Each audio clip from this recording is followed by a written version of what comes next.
नमस्कार। आज हम 8वीं कक्षा की हिंदी की पाठ्य पुस्तक मल्हार के पाठ 1 स्वदेश के प्रश्न उत्तरों का पार्ट 2 करेंगे। पिछली वीडियो में हमने पार्ट 1 किया था। यदि किसी बच्चे ने वह वीडियो नहीं देखी है तो आप पहले जाकर उस वीडियो को ज़रूर देख लें। डियर स्टूडेंट्स, इस चैनल पर आपको सभी सब्जेक्ट्स के वीडियोस मिल जाएंगे। इसके लिए आप प्लेलिस्ट या डिस्क्रिप्शन चेक कर सकते हैं। तो आइए मैं आपको जल्दी से बता देती हूँ कि आप प्लेलिस्ट को कैसे चेक कर सकते हैं। सबसे पहले आपको YouTube के सर्च बार में एजू मैग्नेट को टाइप करना है और इस चैनल को सर्च करना है। जैसे ही आप इस चैनल को सर्च करेंगे तो आपके सामने इस तरह का पेज जो है वो खुल जाएगा। फिर आपको व्यू चैनल पर जाना है। जैसे ही आप व्यू चैनल पर जाएंगे तो आपके सामने कुछ इस तरह का पेज जो है वो ओपन हो जाएगा, जिसमें आपको ये सभी ऑप्शंस जो हैं वो दिखाई देंगे। अगर आप वीडियोस पर क्लिक करते हैं तो चैनल पर जितनी भी वीडियोस हैं वो सभी आपके सामने खुल जाएंगी। और अगर आप प्लेलिस्ट में क्लिक करते हैं तो प्लेलिस्ट में आपको subject wise class wise videos मिल जाएंगी। आप जो वीडियो देखना चाहते हैं, जिस भी सब्जेक्ट की वीडियो देखना चाहते हैं, वो आप प्लेलिस्ट में जाकर देख सकते हैं। इसके अलावा आप विजिट शॉप या स्टोर पर जाकर ऑनलाइन शॉपिंग भी कर सकते हैं। और अगर आप चैनल पर नए हैं तो यहाँ पर सब्सक्राइब का बटन दिया गया है, इसे भी ज़रूर प्रेस कर लें ताकि भविष्य में आने वाली वीडियोस का अपडेट आपको मिलता रहे। तो आइए अब आज का वीडियो शुरू करते हैं। तो हमारा प्रश्न है, भाषा की बात से शब्द से जुड़े शब्द। नीचे दिए गए रिक्त स्थानों में स्वदेश से जुड़े शब्द अपने समूह में चर्चा करके लिखिए, फिर मित्रों से मिलाकर अपनी सूची बढ़ाइए। तो यहाँ पर दिया गया है स्वदेश शब्द। तो जैसे ही हमारे सामने स्वदेश शब्द आता है तो हमारे दिमाग में उससे जुड़े शब्द भी आ जाते हैं। जैसे देश भक्ति हो गया, देश प्रेम हो गया, मातृभूमि हो गया, स्वतंत्रता, बलिदान, गौरव, संस्कृति, राष्ट्रध्वज और क्या ले सकते हैं आप? और लिख सकते हैं धरोहर। ठीक है, तो ये सभी शब्द कौन से हैं? जो स्वदेश शब्द से जुड़े हुए हैं। फिर अगला प्रश्न है, विराम चिन्हों को समझें। जो चल न सका संसार संग, बहती जिसमें रसधार नहीं, पाया जिसमें दाना पानी, है माता पिता बंधु जिसमें, हम हैं जिसके राजा रानी, जिससे न जाति उद्धार हुआ। अब यहाँ पर देखिए, ये जो चिन्ह दिए गए हैं, ठीक है, इन्हें कहते हैं दोहरा उद्धरण चिन्ह। और ये क्या है? विराम चिन्ह। और ये जो आपको ये शब्द जितने भी दिखाई दे रहे हैं, अंडरलाइन किए हुए, रेखांकित किए हुए, उनके मध्य में जो लगा हुआ है संसार संग, रसधार, दाना पानी, माता पिता, राजा रानी, जाति उद्धार, इन सभी के मध्य में जो चिन्ह लगा हुआ है ये है योजक चिन्ह। ठीक है, कविता में आई हुई उपयुक्त पंक्तियों को ध्यान पूर्वक पढ़िए। इनमें कुछ शब्दों के बीच एक चिन्ह लगा हुआ है, ये ठीक है, इसे कहते हैं योजक चिन्ह। योजक चिन्ह दो शब्दों में परस्पर संबंध स्पष्ट करने तथा उन्हें जोड़कर लिखने के लिए प्रयोग किए जाते हैं। कविता में संदर्भ के अनुसार योजक चिन्हों के स्थान पर का, की, के और में से कौन से शब्द जोड़ेंगे जिससे अर्थ स्पष्ट हो सके। लिखिए, संकेत हमें दिया गया है, जो चल न सका संसार के संग। अब योजक चिन्ह के स्थान पर क्या शब्द लगा दिया? के लगा दिया। ये देखिए, जो चल न सका संसार संग, के लगा दिया तो क्या बन गया? जो चल न सका संसार के संग। उसी तरह से बहती जिसमें रसधार नहीं, रसधार के मध्य में की लगा दिया, बहती जिसमें रस की धार नहीं। अगला देखिए, पाया जिसमें दाना पानी, और लगा दिया तो क्या बन गया? पाया जिसमें दाना और पानी। है माता पिता बंधु जिसमें, और जोड़ देने पे क्या बना? है माता और पिता बंधु जिसमें। हम हैं जिसके राजा रानी, और लगा देने पर क्या बनेगा? हम हैं जिसके राजा और रानी, जिससे न जाति उद्धार हुआ। का लगा देने से क्या बनेगा? जिससे न जाति का उद्धार हुआ। तो ये यहाँ पर लिखा जाएगा उद्धार हुआ। ठीक है। फिर अगला प्रश्न, शब्द मित्र। है जान एक दिन जाने को, है काल दीप जलता हरदम। अब उपर्युक्त पंक्तियों पर ध्यान दीजिए। इन दोनों पंक्तियों में है शब्द पहले आया है, जिसके कारण कविता में लयात्मकता आ गई है। यदि है का प्रयोग पंक्ति के अंत में किया जाए तो यह गद्य जैसी लगने लगेगी, यानी कि जैसे कि हम कोई पहरा, कोई वाक्य पढ़ रहे हो। ठीक है। ये देखिए, जान एक दिन जाने को है, काल दीप हरदम जलता है। तो ये देखिए, इन पंक्तियों में है पहले था और इन पंक्तियों में है जो है बाद में है। ठीक है। और ये किस तरह से लग रहा है? एक गद्य की तरह, पैराग्राफ की तरह, वाक्य की तरह लग रहा है। अब आप कविता में से ऐसी पंक्तियों को चुनिए जिनमें है शब्द का प्रयोग पहले हुआ है। चुनी हुई पंक्तियों में शब्दों के स्थान बदलकर पुनः लिखिए। तो अब हमें ऐसी पंक्तियां चुननी हैं जिसमें है शब्द का प्रयोग पहले हुआ हो। तो ये देखिए पंक्तियां हैं, जो भरा नहीं है भावों से, तो उसे हम इस तरह से लिखेंगे, जो भावों से भरा नहीं है को बाद में लिखना है हमें। जल जाना है परवानों को, परवानों को जल जाना है। सब कुछ है अपने हाथों में, सब कुछ अपने हाथों में है। जिस पर है दुनिया दीवानी, जिस पर दुनिया दीवानी है। तो ये सभी पंक्तियां हमने कविता में से ही ली हैं।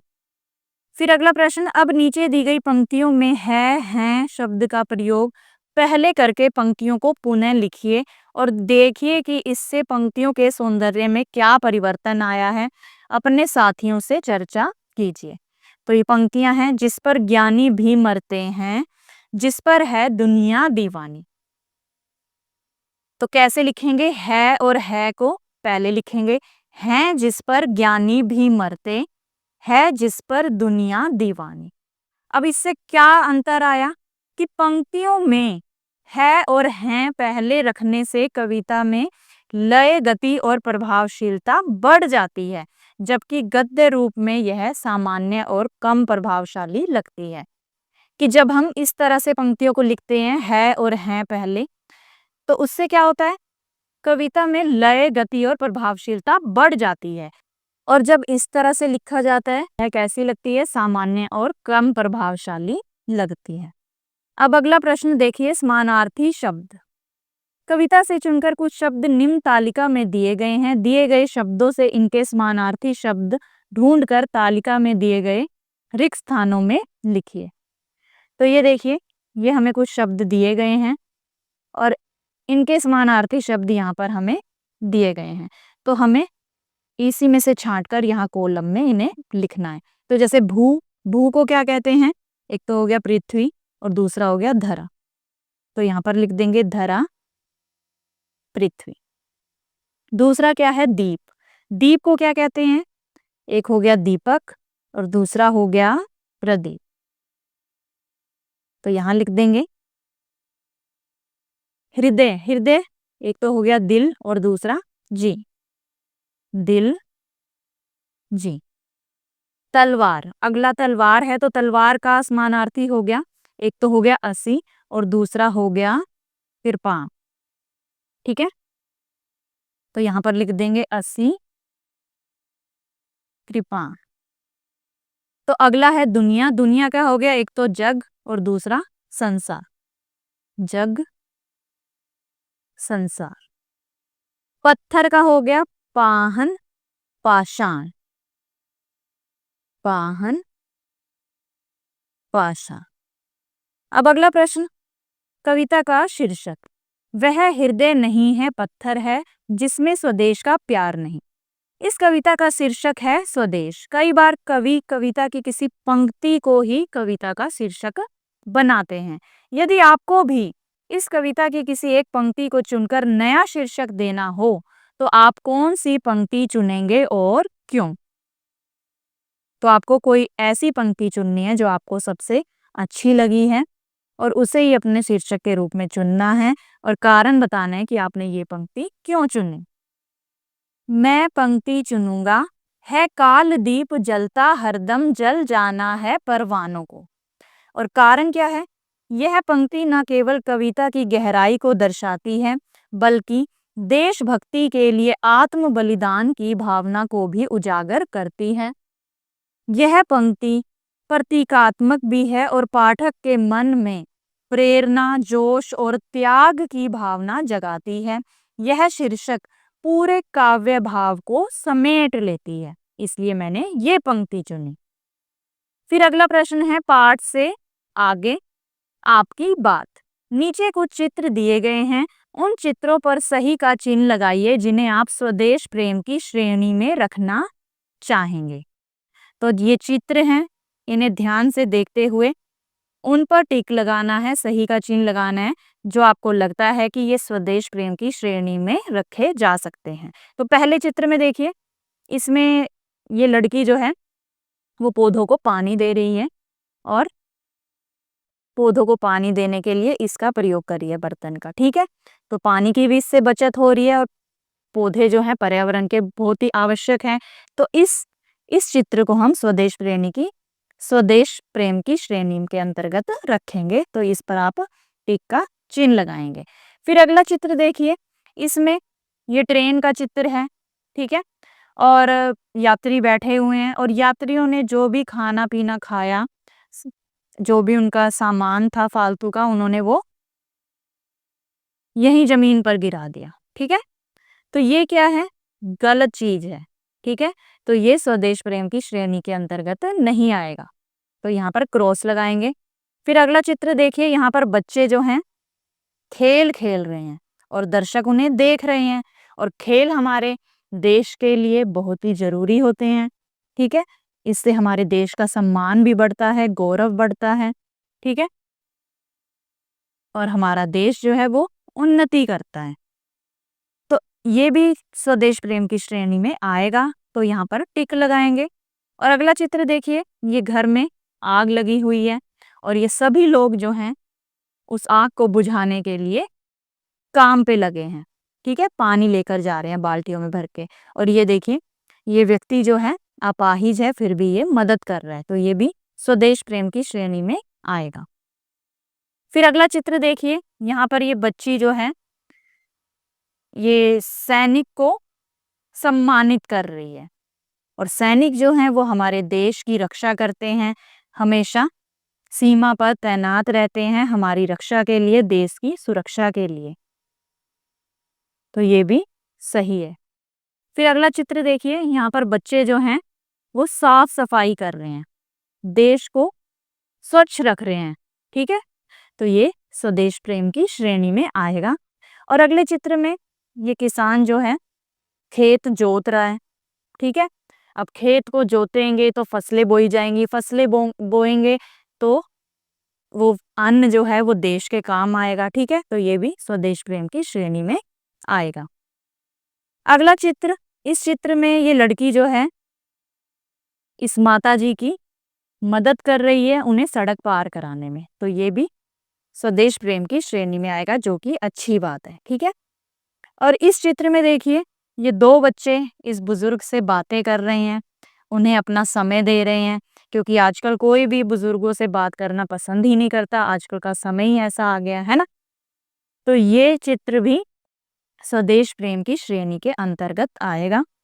अब अगले चित्र में देखिए, ये हमारा कोई ऐतिहासिक इमारत है। ठीक है, जिस पर ये बच्चा जो है ड्राइंग कर रहा है और ये इसे नुकसान पहुंचा रहा है, क्षति पहुंचा रहा है, तो ये क्या है? गलत बात है। ठीक है, तो ये स्वदेश प्रेम की श्रेणी में नहीं आएगा। अगले चित्र में देखिए, बच्चे जो हैं तिरंगे के सामने राष्ट्रीय गान गा रहे हैं। ठीक है, उसका सम्मान कर रहे हैं, तो ये क्या है? स्वदेश प्रेम की श्रेणी के अंतर्गत आएगा। और अगले चित्र में ये लोग जो हैं बैंक में हैं, बैंक का चित्र है ये, और ये बारी बारी से लाइन में आए हैं, लाइन में अपनी बारी का इंतजार कर रहे हैं, तो ये भी अच्छी बात है, तो ये स्वदेश प्रेम की श्रेणी के अंतर्गत आएगा। और अगले चित्र में यहाँ पर लिखा है फूल ना तोड़े और लड़की इस नियम का पालन कर रही है, तो ये एक अच्छी बात है। अगले चित्र में देखिए, यहाँ पर देखिए किसी ऑफिस का चित्र है, ये कार्यालय का। यहाँ पे देखिए एसी चल रहा है, फैन ऑन है और लाइट भी जली हुई है, लेकिन कोई भी यहाँ पर काम नहीं कर रहा है, कोई भी यहाँ बैठा हुआ नहीं है, खाली रूम है जहाँ पर कोई भी नहीं बैठा, लेकिन बिजली को वेस्ट किया जा रहा है। तो ये क्या है, गलत बात है, तो ये स्वदेश प्रेम की श्रेणी में नहीं आएगा। और अगले चित्र में देखिए लोग यहाँ पर पानी भर रहे हैं, पानी जो है बाल्टी से नीचे गिर रहा है और ये लड़ाई में व्यस्त हैं। तो ये क्या है, एक गलत बात है, पानी की वेस्टेज हो रही है, तो यहाँ पर ये स्वदेश प्रेम की श्रेणी के अंतर्गत नहीं आएगा। अब अगला प्रश्न, हमारे अस्त्र शस्त्र। सब कुछ है अपने हाथों में, क्या तोप नहीं तलवार नहीं, देश की सीमा पर सैनिक सुरक्षा प्रहरी की भांति खड़े रहते हैं। वे बुरी भावना से अतिक्रमण करने वाले का सामना तोप तलवार बंदूक आदि से करते हैं। आप बताइए कि निम्नलिखित स्वदेश प्रेमियों के अस्त्र शस्त्र क्या होंगे। ठीक है, जैसे एक सैनिक के अस्त्र शस्त्र क्या हैं, तलवार बंदूक तोप। तो इनके क्या होंगे, विद्यार्थी का क्या होगा, तो ये देखिए विद्यार्थी के अस्त्र शस्त्र क्या होंगे, बुद्धि अनुशासन ज्ञान, अध्यापक के शिक्षा मार्गदर्शन प्रेरणा, कृषक के हल मेहनत अन्न उत्पादन, चिकित्सक के सेवा चिकित्सा जीवन रक्षा, वैज्ञानिक के नवाचारी खोज हो गया तकनीकी विकास हो गया, श्रमिक का परिश्रम निर्माण ईमानदारी, पत्रकार का सत्य सूचना प्रसार और निष्पक्षता। ठीक है, फिर अगला प्रश्न है, अपनी भाषा अपने गीत। कक्षा में सभी विद्यार्थी अपनी अपनी भाषा में देश प्रेम से संबंधित कविताओं और गीतों का संकलन करें। और दूसरा प्रश्न, किसी एक गीत की कक्षा में संगीतात्मक प्रस्तुति भी करें। तो यहाँ उदाहरण दिया गया है, अपनी अपनी भाषा में जो गीत है, हिंदी में हो गया सारे जहां से अच्छा हिंदोस्तां हमारा, गीत या कविता का नाम। ठीक है, बंगाली में हो गया जन गण मन अधिनायक जय है, मराठी में झिंझ झिंझ झिंझिरी झिंझ, पंजाबी में मिट्टी दी खुशबू आवे। ठीक है, तो ये तो हो गए भाषा और ये हो गया गीत या कविता का नाम। और अगले प्रश्न था कि किसी एक गीत की कक्षा में संगीतात्मक प्रस्तुति भी करें। तो उदाहरण है, जैसे आप जनगण मन या फिर विजय विश्व तिरंगा प्यारा, इसे गा सकते हैं। आप चाहें तो तालियों ढोलक या हारमोनियम का प्रयोग कर सकते हैं। अगला प्रश्न, तिरंगा झंडा कब प्रसन्न और कब उदास। कि तिरंगा झंडा कब प्रसन्न यानी खुश हुआ और कब उदास। तो राष्ट्रीय ध्वज यानी तिरंगा झंडा देश का सम्मान है। किसी एक दिन सोने से पहले अपने पूरे दिन के कार्यों को याद कीजिए और विचार कीजिए कि आपके किन कार्यों से तिरंगा झंडा उदास हुआ होगा और किन कार्यों से तिरंगे झंडे को प्रसन्नता हुई होगी, खुशी हुई होगी। तो आप लिखेंगे, तिरंगा झंडा कब प्रसन्न हुआ, जब मैंने स्कूल का होमवर्क समय पर पूरा किया, जब मैंने कचरा कूड़ेदान में डाला, जब मैंने किसी को झूठ नहीं बोला, जब मैंने पड़ोसी की मदद की, जब मैंने राष्ट्रगान आदरपूर्वक गाया। और तिरंगा झंडा कब उदास हुआ, जब मैंने सड़क पर कचरा फेंका, जब मैंने स्कूल का काम टाल दिया, जब मैंने किसी छोटे भाई या दोस्त को डांटा या अपमानित किया। अब अगला प्रश्न है झरोके से। आपने देश प्रेम से संबंधित स्वदेश कविता पढ़ी। अब आप स्वदेशी कपड़े खादी से संबंधित सोहनलाल द्विवेदी की कविता खादी गीत का एक अंश पढ़िए। तो वो अंश यहाँ पर दिया गया है, खादी गीत। खादी के धागे धागे में अपनेपन का अभिमान भरा, माता का इसमें मान भरा, अन्यायी का अपमान भरा, खादी के रेशे रेशे में अपने भाई का प्यार भरा, माँ बहनों का सत्कार भरा, बच्चों का मधुर दुलार भरा। खादी की रजत चंद्रिका जब आकर तन पर मुस्काती है, तब नवजीवन की नई ज्योति अंत स्थल में जग जाती है। अब अगला प्रश्न है सांझी समझ, कि आपने स्वदेश कविता और खादी गीत का उपयुक्त अंश पढ़ा। ठीक है, जो हमने ये भी ऊपर पढ़ा। स्वतंत्रता आंदोलन के समय लिखी गई दोनों कविताओं में देश प्रेम किस प्रकार अभिव्यक्त हुआ है, साथियों के साथ मिलकर चर्चा कीजिए। साथ ही खादी गीत पूरी कविता को पुस्तकालय या इंटरनेट से ढूंढकर लिखिए। अब हमें इस प्रश्न के उत्तर में क्या बताना है कि दोनों कविताओं में देश प्रेम को किस प्रकार से अभिव्यक्त किया गया है। ठीक है, तो ये देखिए यहाँ पर स्वदेश कविता के बारे में पहले दिया गया है कि स्वदेश कविता में देश प्रेम को कैसे अभिव्यक्त किया गया है, यानी एक्सप्रेस किया गया है। ठीक है, तो देश को माता के समान माना गया है। ठीक है, और कविता में कहा गया है कि जिसका हृदय देश के लिए नहीं धड़कता वह पत्थर के समान है। साहस, त्याग और कर्तव्य की भावना को देश के प्रति प्रेम का आधार बताया गया है। यह कविता युवाओं में उत्साह, जागरूकता और देश सेवा की प्रेरणा देती है। और इसका मुख्य भाव क्या है कि देश के लिए जियो तभी जीवन सार्थक है। कि अगर तुम अपने देश के लिए जीते हो, देश की उन्नति के लिए, देश की सफलता के लिए कार्य करते हो, तभी तुम्हारा जीवन जो है वो सफल होगा। और खादी गीत में देश प्रेम किस तरह से अभिव्यक्त किया गया है? खादी को केवल वस्त्र नहीं बल्कि भारत माता की मुस्कान और गांधी जी की आत्मा का प्रतीक बताया गया है। खादी को पहनना त्याग, तपस्या और सादगी का प्रतीक माना गया है। यह कविता स्वदेशी आंदोलन को समर्थन देने की प्रेरणा देती है, जिससे विदेशी वस्त्रों का बहिष्कार किया गया। कि विदेशी वस्त्रों को छोड़ो और स्वदेशी वस्त्रों को, अपने देश के वस्त्रों को पहनो। और मुख्य भाव क्या है? स्वदेशी वस्त्र पहनना भी देश सेवा है। अब अगला प्रश्न देखिए खोजबीन के लिए। इसमें आपको नीचे दी गई इंटरनेट कड़ियों का प्रयोग कर देश प्रेम और स्वतंत्रता आंदोलन से संबंधित रचनाएं जो है पढ़ सकते हैं। जैसे अगर आपको सारे जहां से अच्छा पढ़ना है तो ये लिंक दिया गया है। दीवानों की हस्ती पढ़ना है तो ये लिंक दिया गया है। झांसी की रानी पढ़ना है तो ये लिंक दिया गया है। ठीक है, तो आप इस लिंक की सहायता से ये सभी रचनाएं जो हैं पढ़ सकते हैं। तो आशा करती हूँ आपको इस पाठ के सभी प्रश्न अच्छे से समझ में आए होंगे। मिलते हैं अगली वीडियो में, तब तक के लिए नमस्कार।